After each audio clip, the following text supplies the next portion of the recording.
Good afternoon, everyone. Welcome to another episode of Fertility Talk. And today we've got back with us Dr. Skye de Jongh.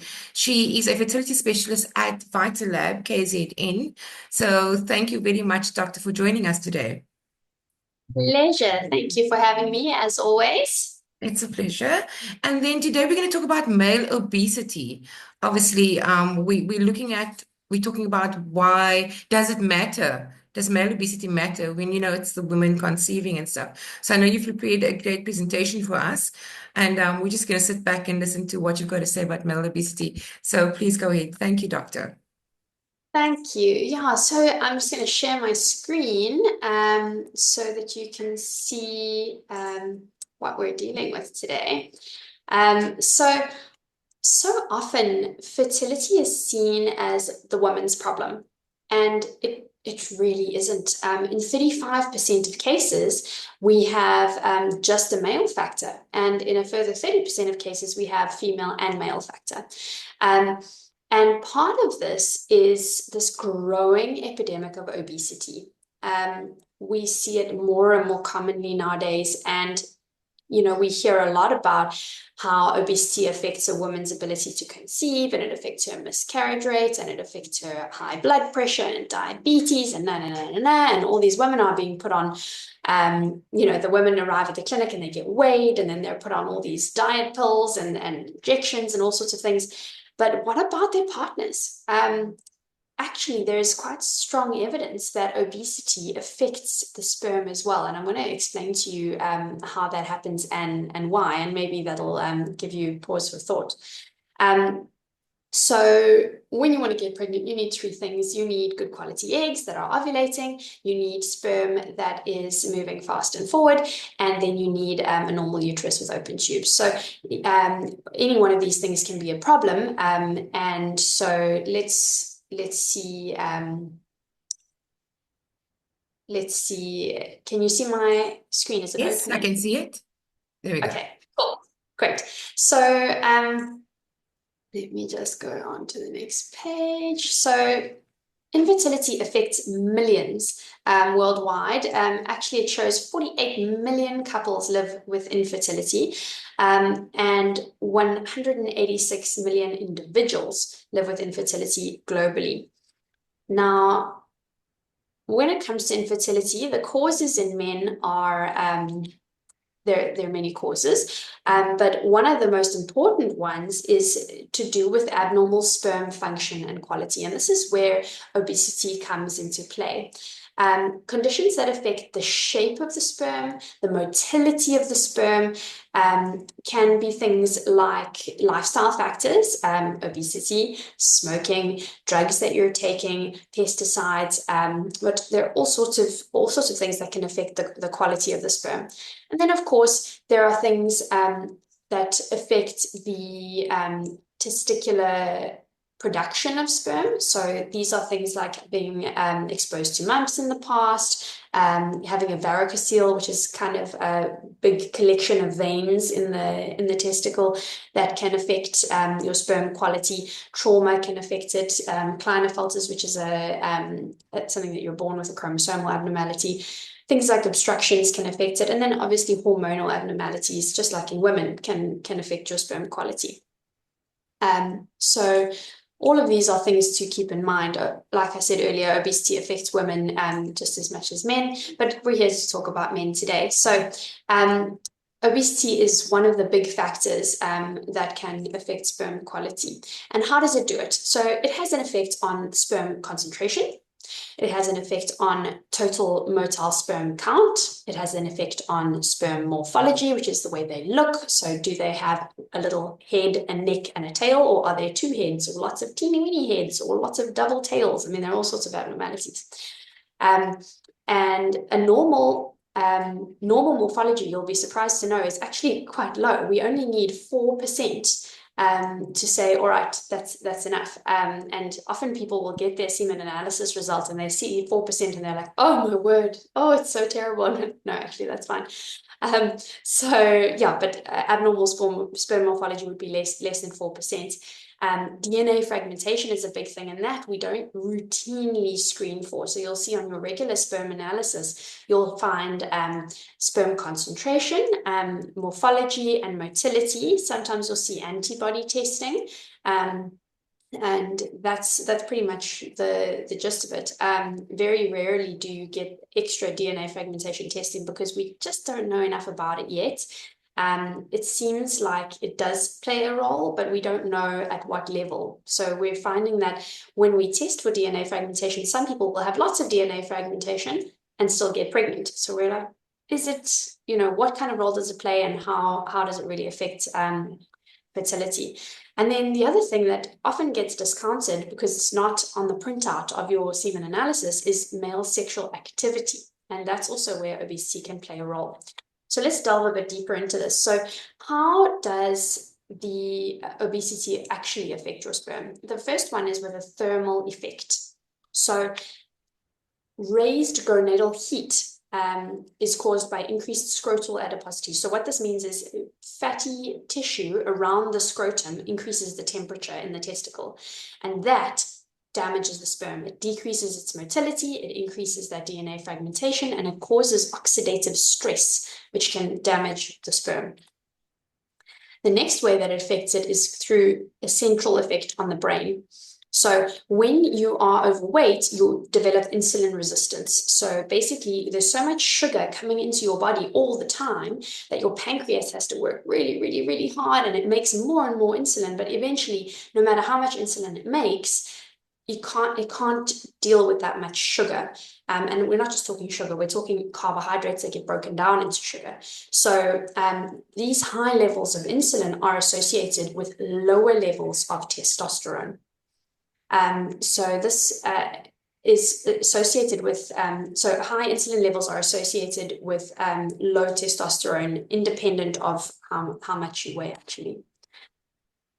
Then the next way that it affects it is through sleep apnea. So patients who are obese often will have this thing called sleep apnea, where the soft palate, which is the sort of top of your mouth at the back, that gets so heavy that when you're asleep, it flaps down and it closes your airway. So it causes snoring, and then when it completely closes your airway, then you sort of wake up because you've been starved of oxygen.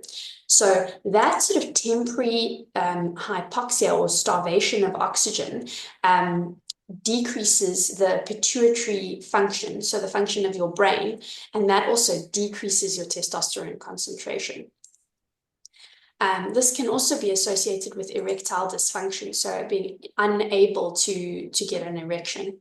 And this can also negatively affect your testosterone levels, no matter what your BMI is, actually. So sleep apnea on its own is a risk factor.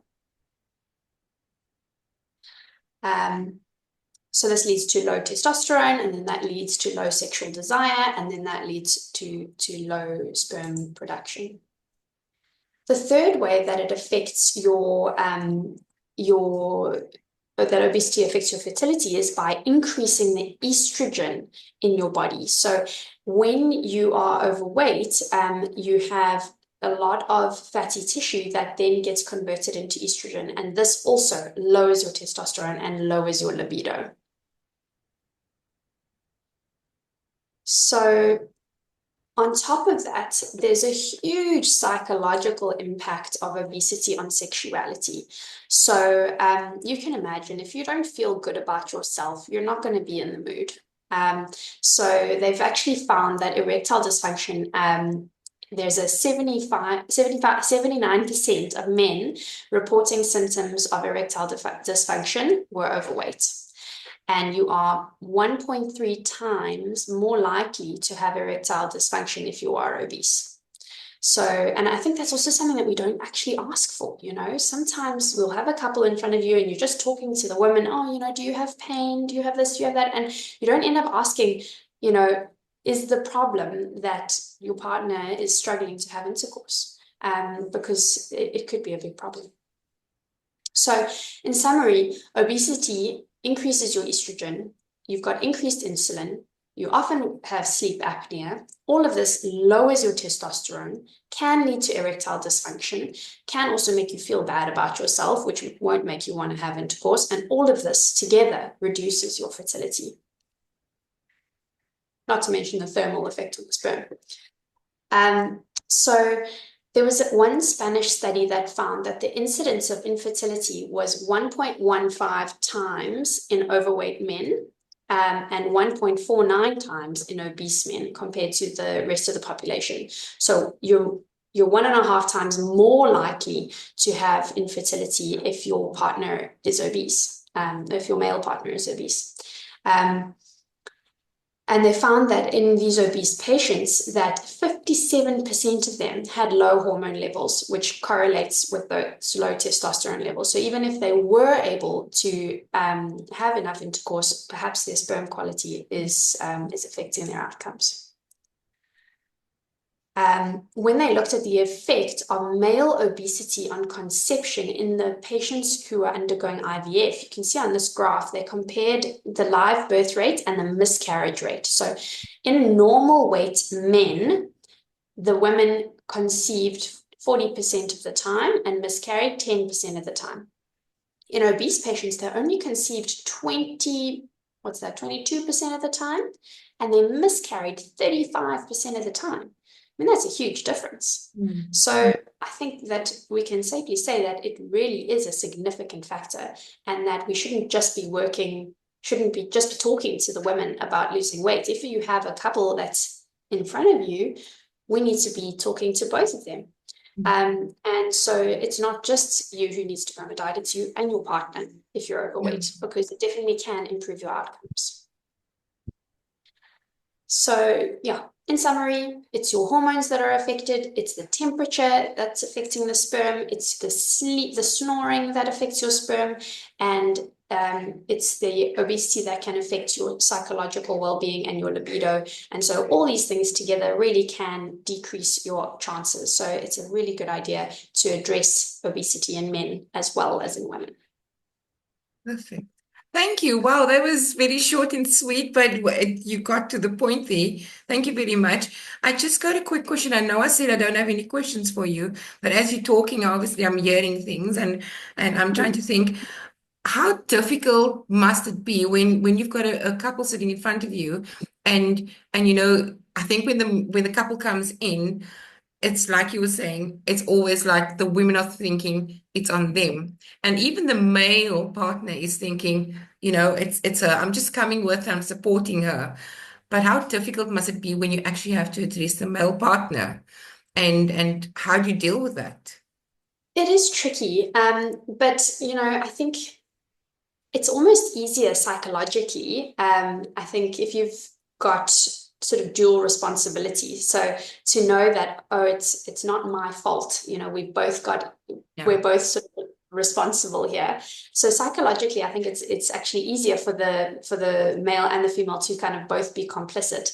And in terms of diet and that kind of thing, it's probably easier if you're both on the diet to be committed to it. But it is tricky to bring it up, and so we do it with everybody. So we say, all right, this is what you need to fall pregnant. It's those three things. It's the sperm, it's the egg, it's the uterus. How are we going to assess them? How are we going to optimize them? And it's not just about the woman, it's about the man too. And so yeah, it's not taboo for us. I think that often the men, that we really try and encourage them both to come in for the first consult, at least, so that they can both be here, they can both hear about what the problems could be, and they can, both be part of the solution. Perfect. Thank you very much, Dr. De Jongh. I really appreciate you doing this talk with us. And I like that we've covered male infertility as well and obesity as well and how this affects, actual infertility. So thank you very much. If you'd like to get hold of Dr. De Jongh, she is at Vitalab KZN. You can go to the website vitalab.co.za and you can contact them. Is it .co.za? I got it wrong the last time. No, .com. .com, yes. So vitalab.com. And you can also email Dr. De Jongh. I don't know if she's going to give her email address. Should I Sure. give it? Yes, my email address is skyd@vitalabkzn.com. Okay, perfect. Or you can just email me directly. I normally just send all the inquiries through to Serena, and she's more than happy to assist you in getting in contact with one of the doctors. So thank you very much and have a great day, doctor. Thanks, Leanne. Keep Pleasure. well. Bye.